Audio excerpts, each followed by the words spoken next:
बिस्मिल्लाहिर्रहमानिर्रहीम। अस्सलाम वालेकुम एवरीवन। कैसे एक छोटा सा मुस्लिम देश पूरे दुनिया को कंट्रोल करने वाला है, तो इसी के मुतालिक हम वीडियो देखने वाले हैं। Let's start this video.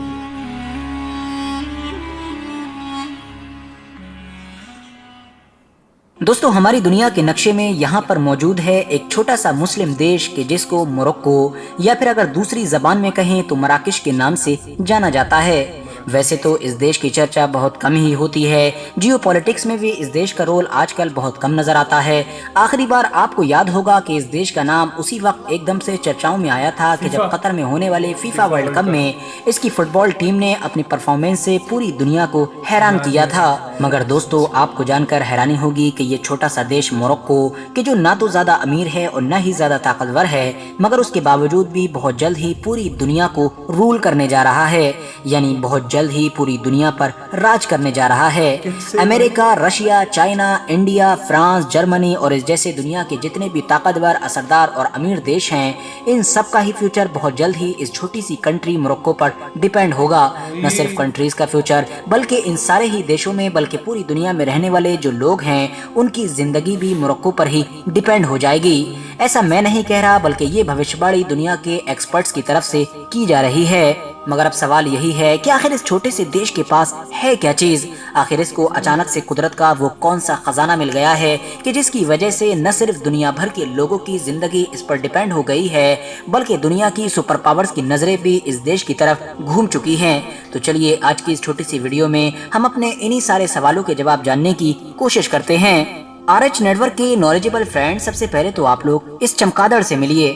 वैसे तो चमगादड़ का नाम सुनते ही बहुत सारे लोग डरने लगते हैं, क्योंकि इसको न सिर्फ अभी 2-3 साल पहले ही दुनिया में फैलने वाली एक खतरनाक बीमारी कोरोना का जिम्मेदार माना जाता है, बल्कि कोरोना से पहले भी हमारी दुनिया में ऐसी बहुत सारी बीमारियां आई हैं कि जिसका नाम चमगादड़ के साथ जोड़ा गया है। मगर आपको जानकर हैरानी होगी कि वो भी चमगादड़ ही है कि जिसकी वजह से सिर्फ पिछले 100 सालों के अंदर हमारी दुनिया की आबादी 2 या फिर 3 नहीं बल्कि पूरे 4 गुना बढ़ चुकी है। दरअसल दोस्तों, ये बात है सन 1802 की कि जब एक यूरोपियन एक्सप्लोरर के जिसका नाम अलेक्जेंडर वॉन था, वो साउथ अमेरिका में पड़ने वाली एक कंट्री यानी कि पेरू के अंदर घूम रहा था। उसने ये महसूस किया कि पेरू देश की जो जमीन है वो ज्यादा उपजाऊ भी नहीं है और न ही खेती के लिए ज्यादा सूटेबल है, मगर उसके बावजूद भी वहाँ पर न सिर्फ हरी भरी अच्छी घास मौजूद है बल्कि लहलहाती हुई फसलें भी दूर दूर तक नजर आ रही हैं। जब उसने वहाँ के लोकल लोगों से इस चीज का राज पूछा तो उसको पता चला कि वहाँ के रहने वाले लोग अपने अपने खेतों में चमगादड़ और चमगादड़ की तरह ही कुछ दूसरे समुद्र के ऊपर उड़ने वाले परिंदों का एक्सक्रीशन यानी कि उनकी गंदगी को अपने खेतों में डालते हैं, और इसको डालने से उनकी जमीन और भी ज्यादा उपजाऊ हो जाती है, यानी और भी ज्यादा फसलें उगाने लगती है। फिर क्या था, वो यूरोपियन एक्सप्लोरर इस राज को अपने साथ अपने एरिया यानी कि यूरोप में लेकर आया, और फिर यूरोपियन लोगों ने भी इस टेक्निक के जरिए से अपने एग्रीकल्चर फील्ड में आगे बढ़ना शुरू कर दिया। बहुत जल्द ही उन लोगों की जमीनें भी पहले से ज्यादा उपजाऊ हो गई और ज्यादा से ज्यादा अनाज और ज्यादा से ज्यादा दूसरी चीजें पैदा करने लगी।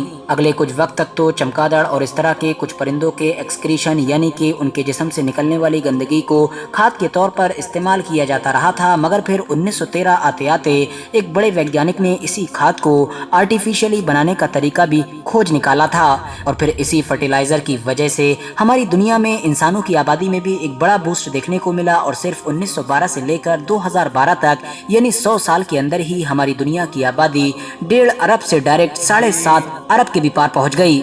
फिलहाल दोस्तों, सब कुछ ठीक ठाक चल रहा था, मगर फिर सन 2010 में अचानक से हमारी दुनिया के वैज्ञानिकों ने एक ऐसी चीज का पता लगाया कि जिसने दुनिया के होश उड़ा दिए। दरअसल साइंटिस्ट को ये पता चला कि हम लोग जिस खाद का इस्तेमाल अपने खेतों में करते हैं और जिसको 1913 से लगातार आर्टिफिशियली तैयार करते आ रहे हैं, तो इसको बनाने में जिन 2 चीजों का बड़ा योगदान होता है यानी कि पोटेशियम और फॉस्फेट, ये दोनों ही चीजें बड़ी तेजी के साथ हमारी दुनिया से खत्म होती जा रही हैं। पोटेशियम तो शायद अगले 100 साल तक भी हमारी इस दुनिया में बाकी रहेगी, मगर जो फॉस्फेट है वो तो शायद अगले 50 सालों में ही हमारी इस दुनिया से खत्म हो जाएगी। यही वजह थी कि ये रिपोर्ट आते ही दुनिया की वो सारी कंट्रीज है यानी जिनकी जमीन में ये चीज पाई जाती है वो फौरन अलर्ट हो गई थी, और उन्होंने इसको बचाने के लिए तरह तरह के कानून बनाना और उनको लागू करना भी शुरू कर दिया था। आपको जानकर हैरानी होगी कि इन्हीं सारी रिपोर्ट्स और इन्हीं सारे कानूनों का ही नतीजा था कि सिर्फ 2020 से लेकर 2021 के बीच में फॉस्फेट के जो प्राइस हैं उनमें 80% का उछाल आया था। सितंबर सन 2021 में तो चाइना जैसे देश ने भी अपने देश में जितना भी फॉस्फेट मौजूद है उसको बाहर एक्सपोर्ट करने पर बैन लगा दिया है, क्योंकि चाइना को डर है कि कहीं ऐसा ना हो कि फॉस्फेट खत्म हो जाए और फिर खाद ना बन सके, जिसकी वजह से आने वाले दिनों में उसके खुद के लोगों के लिए ही फूड यानी कि अनाज की शॉर्टेज हो जाए और लोग भूख से ही मरने लगे। मगर दोस्तों अब यहाँ पर गौर करने वाली बात यह है कि चाइना एक ऐसी कंट्री है कि जिसके पास दुनिया के दूसरे सबसे ज्यादा फॉस्फेट रिजर्व्स मौजूद हैं। मगर उसके बावजूद भी अगर आप लोग डेटा पर नजर डालोगे तो आपको पता चलेगा कि दुनिया में जितना भी फॉस्फेट है उसका सिर्फ 5% ही चाइना के पास मौजूद है।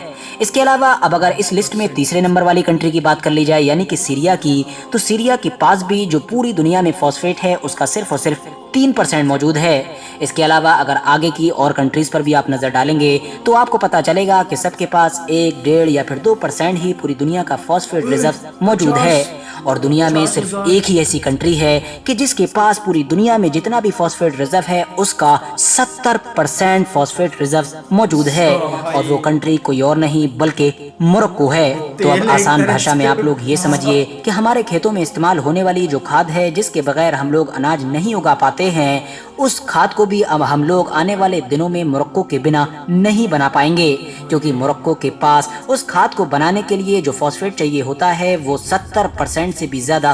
सो गाइज, अगर आप एक जेन्युइन प्लेटफॉर्म ढूंढ रहे हो अपने फ़ोन के ज़रिए ऑनलाइन अर्निंग करने के लिए, तो आप मुझे व्हाट्सएप पे टेक्स्ट कर सकते हो, मेरा इंस्टाग्राम भी फॉलो कर सकते हो, इस पे भी पूरी इन्फॉर्मेशन मिल जाती है, तो आप इंक्वायरी करके आगे बढ़ सकते हो। Thank you. मौजूद है यानी मोरक्को के पास कुदरत का एक ऐसा खजाना मौजूद है कि जिसकी वजह से अब दुनिया में रहने वाले लगभग सभी इंसानों का फ्यूचर और उनकी जिंदगी अब मोरक्को के ऊपर डिपेंड हो चुकी है। किस देश के लोग अपने खेतों में फर्टिलाइजर यानी कि खाद का इस्तेमाल कर सकेंगे और किस देश के लोग नहीं कर सकेंगे, ये सब कुछ आने वाले दिनों में मोरक्को से ही कंट्रोल किया जाएगा। मगर एट द सेम टाइम हमको ये भी नहीं भूलना चाहिए कि हमारी दुनिया के पूरे इतिहास में सबसे ज्यादा लड़ाइयाँ खुराक यानी कि खाने की वजह से ही लड़ी गई हैं। जब जब किसी देश के हाथ कोई कीमती खजाना लगता है या फिर उसकी जमीन कुदरती तौर पर सोना चांदी हीरे मोती जैसी चीजें उगलना शुरू करती है तो ऑटोमेटिकली वो देश वॉर में भी फंस कर रह जाता है। मिसाल के तौर पर तेल को ही ले लीजिए, पिछले 100-150 सालों की सबसे बड़ी ताकत तेल को ही माना जाता है। मगर हमने देखा कि किस तरह से जिन जिन देशों की जमीन से तेल निकला उनमें से कुछ ही ऐसी कंट्रीज थीं जो अपने आप को जंगों से बचा सकीं, वरना उसको या तो खुद से ही जंग में कूदना पड़ा या फिर दुनिया के दूसरे ताकतवर देशों ने जानबूझकर उसके ऊपर जंग को मुसल्लत कर दिया। फिलहाल इस बात में तो कोई भी शक नहीं है कि मोरक्को आने वाले दौर में इंटरनेशनल पॉलिटिक्स में एक बड़ा किरदार अदा करने वाला है। मगर हाँ, इसकी वजह से अब नेगेटिव कॉन्सिक्वेंसेस क्या होंगे ये तो आने वाला वक्त ही बताएगा। आज की अपनी वीडियो ये था हमारा रिएक्शन। कितनी ज़्यादा इम्पॉर्टेंट जो ये जानकारी भाई साहब ने दी है, जो मतलब जो बहुत ज़्यादा इम्पॉर्टेंट जानकारी थी जो हमें बिल्कुल भी पता नहीं था। देश बहुत छोटा सा देश है मोरक्को, तो फीफा वर्ल्ड कप से शोहरत मिलनी स्टार्ट हुई और देखो अभी आगे आगे बढ़ेगा वो देश। हर किसी का वक्त आता है भाई, हर किसी का। 70% मतलब कितने साल चलेगा उसके पास जो माल है, और वो कितना ज़्यादा एक्सपोर्ट करके अपने देश का भला कर सकता है। मतलब वो नेक्स्ट अपग्रेडेड कंट्री बनने वाली है भाई मोरक्को, सच में। आई होप आपको वीडियो अच्छा लगा होगा। अच्छा लगा ज़रूर बताइएगा कमेंट सेक्शन में आपकी क्या राय है इस वीडियो के मुतालिक, ज़रूर बताइएगा। तो मिलते हैं अगले वीडियो में। Bye bye, take care, see you.